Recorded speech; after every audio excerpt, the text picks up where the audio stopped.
Muy buenas tardes, distinguidos presentes en el importante evento que, gracias a Latinoamericans, nos han invitado a ser parte de este congreso. Bueno, me voy a permitir en esta oportunidad hacer un relato de una experiencia que estamos viviendo actualmente con la producción de quinoa en el altiplano sur de Bolivia.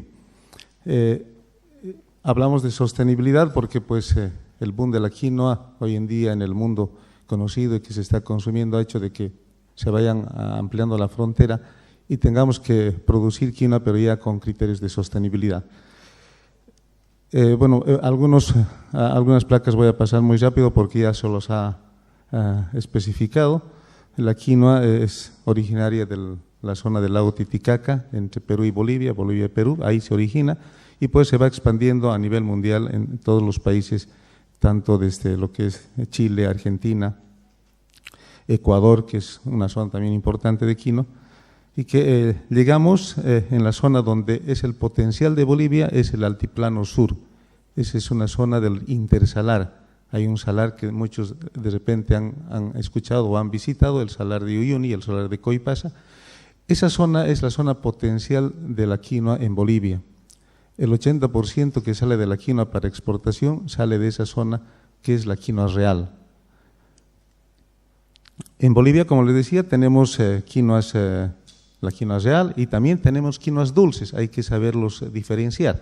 No es una sola quinoa la que se tiene produciendo. Hay quinoas dulces y hay quinoa real. Cuando hablamos de las quinoas dulces estamos hablando de un contenido de un alcaloide que es la saponina, de un 0.5%, mientras que la quinoa real tiene el 2.8%. La saponina es una sustancia que hay que necesariamente eliminarlo con un beneficiado, un lavado para consumir. Por lo tanto, las quinoas que nosotros contamos en el plano sur tienen un alto contenido de saponina que hace que haya mayor concentración de proteína y aminoácidos. Es una característica que tiene la quinoa real. Algunas características, como les decía, estamos en altura de 2.500 a 5.200 metros sobre el nivel del mar, hablamos de la quinoa boliviana.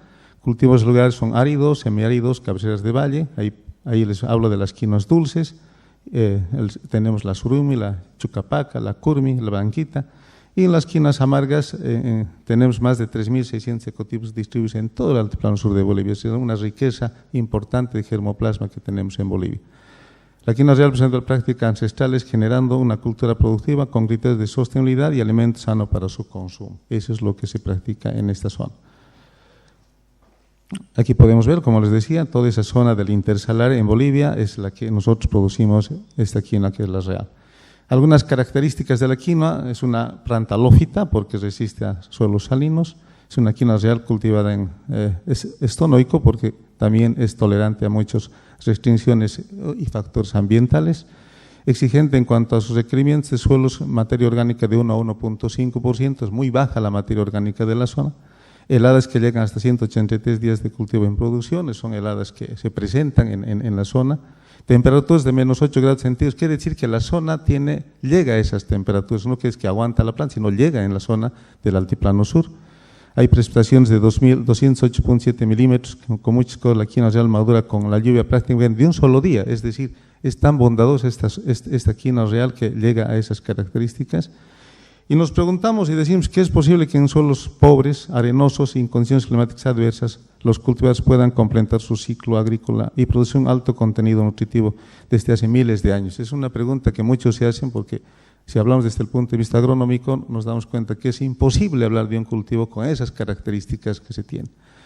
Y algunas respuestas que nos damos desde el punto de vista agronómico y decimos que la reacción de la fotoperiodo, la intensidad de la luz es muy lumínica por encontrarse sobre 3.800 metros sobre el nivel del mar, lo cual influye en los umbrales lumínicos necesarios para tener un eficiente proceso fotosintético. Esa es una característica que se presenta en la zona. La radiación solar diaria tenemos que en el intersalar habría un promedio anual de 9 horas día, sol entre los meses de enero a febrero, coincidente con la época de floración de la quinoa real. Este fenómeno de 9 horas día sol ocasiona una próspera y correcta floración, es la antítesis al 50% de las flores de la inflorescencia que se encuentran abiertas. Otra explicación de cómo la planta, el cultivo se va caracterizando por la radiación solar que se presenta. Otra de las características que tenemos es que se presentan los cristales de oxalato de calcio en las hojas. Es una especie de arenillas que es común e impermeable, que hace que la planta no pueda perder la poca agua que se tiene en la precipitación pluvial. Es una característica que se presenta por el ambiente en el que vive, de suelos salinos, de suelos de salares y de volcanes que tenemos en la zona. Y esto hace que pueda la planta acumular la mayor cantidad de agua posible para su uso mismo y la elaboración de la savia. Se ha encontrado este último que hemos encontrado bacterias Azospirillum. Esas son unas bacterias fijadoras de nitrógeno. En la zona, evidentemente, si hablamos de suelos que están en 1 o 2% de materia orgánica, ¿de dónde capta el nitrógeno para hacer proteína? Entonces, hemos encontrado nosotros que es la quinoa un fijador de nitrógeno importante, porque hemos encontrado estas bacterias en el suelo, ¿no? Y como vivimos en una zona volcánica, ahí podemos tener varios minerales como el zinc, el boro, el clario, el magnesio, que por acciones del viento se asimila eso como un nutriente en las vía hojas, y eso hace de que podamos tener minerales, vitaminas, proteínas, aminoácidos. Es decir, las condiciones de hábitat que tiene la quinoa hace que se pueda acumular toda esta riqueza en su alimentación. Esa es la explicación que podemos dar de cómo se va acumulando el alimento. El manejo de mantos que se practica en la zona siempre lo hacían así. La quinoa no puede vivir sin la llama. Es muy difícil en la zona porque ellos son los que dan el alimento, el estiércol, para que puedan nutrirse las plantas. Entonces, lo que hacía el productor en su diario vivir es poner en un lugar quinoa, en otro a las llamas, y en el otro lado descanso. Y hacía una rotación cada año. Es una sabiduría que él hacía, porque solamente en el plano sur se produce quinoa, no tenemos otro cultivo para poder rotar o para poder darle otras características. Por lo tanto, ellos hacen este trabajo de rotación, ¿no? Y hacen que se pueda mantener su suelo de cualquier manera fértil. Algunos estudios que ha hecho el doctor Mújica, estuvimos en varios eventos, y él demostraba, es un doctor peruano que es un científico que se dedica mucho a la quinoa, y nos mostraba que el marchitez inicial, hay una marchitez permanente, incipiente y persistente. Miren cómo va bajando la quinoa cuando falta de agua, es decir, hay una marchitez. Llega a una marchitez permanente de 135 grados. Si todavía 5 días puede vivir la planta y recién le echamos agua, puede volver a crecer la planta. Y eso es lo que nos mostraba el doctor Mújica de cómo se comporta la planta y cuán resistente es a la sequía la planta de la quinoa. Bueno, esos son algunos antecedentes que se tiene de la quinoa, y yo quiero hablarles de esa experiencia que vivimos actualmente en Bolivia, que es la sostenibilidad de la quinoa real. La quinoa real, los factores de cambio han ido dándose en el tiempo por el boom de la quinoa, porque la quinoa siempre ha sido de ladera, siempre ha sido de cerro. Eso era característico en la zona, pero por el boom de la quinoa y porque mucha gente empieza a consumir a nivel internacional, entramos a la planicie. Ustedes pueden ver en la figura, también hoy en día empezamos a producir muy fuerte en planicie. Si evidentemente teníamos nosotros entre 70 a 50.000 hectáreas, ahora estamos en los 134.000 hectáreas produciendo. Es decir, que la frontera agrícola ha crecido en la zona, porque hay mucha demanda de la quinoa, ¿no? Pero esto ha hecho que los municipios, las comunidades, y con organizaciones privadas como la Fundación Autapo, el Ministerio, vayamos tomando un criterio de cómo lo hacemos sostenible esta producción de la quinoa en la zona. Y ahí es donde se trabaja hoy en día en todo el Altiplano Sur con el enfoque de complejo productivo. Es decir, que nos dedicamos a la producción de la quinoa, a los camélidos y también al turismo rural, porque la zona que vivimos nosotros ahí, el intersalar, hay muchos turistas que van a la zona. Por lo tanto, también hay que explotarles esa bondad que se tiene en la zona, que es el turismo. Y articulados los tres, hacen que el pequeño productor no solamente se dedique a la quinoa, sino que articule esas tres potenciales que tiene la zona. Pero ¿cómo lo hace esto? A base de una gestión de territorio y normas comunales.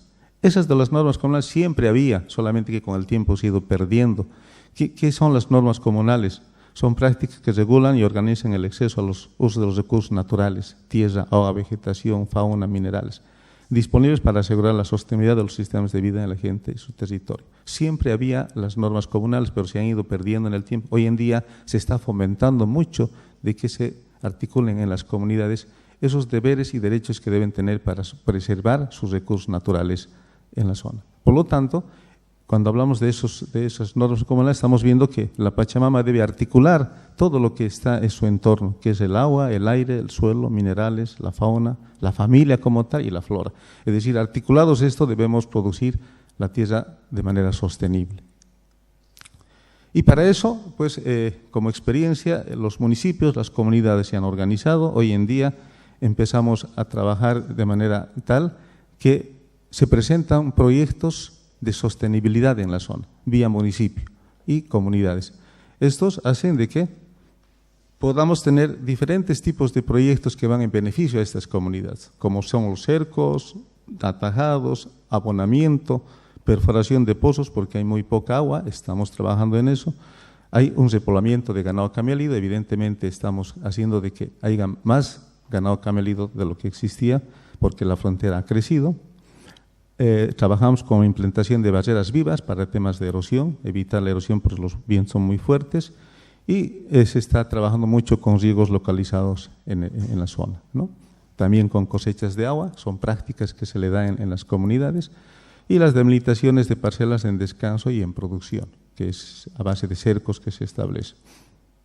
Y actualmente estamos trabajando muy fuerte con apriscos, los proyectos van diseñados para trabajar apriscos, para criar las llamas, y hay con una acumulación de estiércol que sirve para abono para la quinoa. También estamos haciendo una serie de procesados en el abonamiento, descompuestos, fertilizantes, vía saponina, harinas de hueso, es decir, son prácticas que hagan mayor descomposición del estiércol para su uso. Yo quiero aclarar que en la zona que estamos trabajando es netamente producción orgánica, no utilizamos químicos, por eso nuestros rendimientos de nosotros son muy diferentes a veces a las 5 o 6 toneladas que hablan. Nosotros netamente no utilizamos nitrógeno como la urea para poder fertilizar, es netamente orgánico. El manejo de semillas, hoy en día cada vez la semilla ha sido más escasa y se han organizado las comunidades y tenemos 4 asociaciones de productores de semilla, comunidades completas que solamente producen semilla. No ellos venden de manera comercial, sino que producen para que podamos abastecer a las diferentes comunidades y otros departamentos que nos piden y otros países para poder generar la semilla, con sus diferentes ecotipos y requerimientos que tiene el mercado. Trabajamos con el control de plagas a base de bioinsecticidas. Ahí ustedes pueden ver, hay instituciones importantes en Bolivia que han desarrollado como ProInpa, Probioma. Hoy en día ya contamos con fábricas importantes de producción de bioinsecticidas que hacen que haya el control de plagas a base de estos productos. También estamos trabajando dentro de esos proyectos a la reforestación, porque sabemos que es una zona muy seca, árida, necesitamos forestar y se trabaja con esos dentro de la quinoa para darle sostenibilidad a la producción. Se ha ido desarrollando una serie de arados de labranza mínima y segadoras, siempre con la iniciativa científica, pero también dando lugar a los productores que ellos también pueden sacar algunos equipos para poder generar su tecnología. Y tenemos allí un Centro Nacional de la Quinoa, actualmente ya está en funcionamiento, el Centro de la Quinoa Real, localizado en el municipio de García Mendoza, en Oruro. Es un centro que estamos trabajando con tecnología, estamos haciendo investigación, estamos empezando a generar desde este centro todo lo que se requiere para seguir mejorando la producción sostenible de la quinoa. Es un centro que ya está en pleno funcionamiento con laboratorios, con semillas, con técnicos que estamos trabajando. Pero también dentro de esta producción hay una estrategia a cambios climáticos, porque ustedes saben, los cambios climáticos han ido afectando muy fuertemente en la zona. A veces se adelantan las lluvias, se retrasan las lluvias, los vientos son más fuertes. Por lo tanto, se ha ido generando una estrategia en el Altiplano Sur. Y esta estrategia consiste en realidad en 6 acciones, ¿no? Una prospección de aguas subterráneas y superficiales, un sistema de producción intensivo identificación de ecotipos con precocidad y tolerancia a heladas, estudio de indicadores climáticos, evaluación de bioindicadores. Hay un SIG, monitoreo por la humedad del suelo, y un diseño de implementación de un sistema de alerta temprana, que a eso es a lo que hemos llegado con esta estrategia. Les decía, ahí tenemos la prospección de aguas subterráneas, que estamos trabajando en los 10 municipios de todo el Altiplano Sur, y ya tenemos identificado dónde podemos elaborar construir los pozos para traer agua, ¿no? Y en un sistema de producción intensiva, es decir, como la frontera agrícola ha ido creciendo, lo que nosotros estamos haciendo es de que si en una hectárea se producía 16, 17 quintales por hectárea, nosotros hemos llegado a 45 quintales por hectárea con un buen manejo de semilla, un buen abonamiento, ¿no? Una buena rotación en base a mantos, y esto ha hecho de que podamos aumentar a esas nuestras producciones. Es decir, si ustedes se dan cuenta, cuando hablamos de producción orgánica, no llegamos nosotros a 4 o 5 toneladas, nosotros llegamos a esas características que les hablo, porque es netamente orgánico. Identificación de ecotipos con precocidad y tolerancia a heladas. Hemos trabajado muy fuerte desde el Centro Nacional de la Quinoa. Hemos llegado, por ejemplo, ahí tenemos un ecotipo importante que es la mañiqueña, que llegamos a 90 días de precocidad. Eso nos permite que en cambios climáticos podamos entrar de una resiembra, otra vuelta a una siembra, porque se debe acortar el ciclo del cultivo para entrar a producir dentro de los límites que tiene la producción de la quinoa. Tenemos un estudio y evaluación de bioindicadores. En nuestro país la cultura hace de que, por ejemplo, el productor dice, yo les doy un ejemplo, si el zorro va a empezar a aullar en el mes de agosto, quiere decir que va a ser buen año.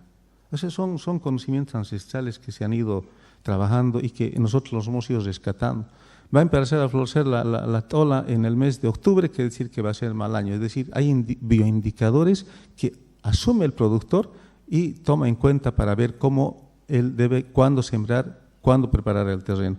Y esos estudios los hemos rescatado, obviamente que se presentan en diferentes lugares bien establecidos, no es para toda una región, sino en una comunidad tiene una característica del zorro, en otra puede tener otra, y con un SIG lo hemos tratado de dar un mapa donde el comportamiento es de esa forma, ¿no? Y hemos combinado con los datos climatológicos que nos da Senami en Bolivia, y lo que dice el productor y lo que dicen el historial de los datos meteorológicos, hemos ido cruzando esa información, hemos ido haciendo un monitoreo de la humedad del suelo en las diferentes regiones, y a partir de eso, bioindicadores, pronósticos en tiempo real del Senami y el seguimiento de la humedad del suelo, hemos creado un sistema de alerta temprana.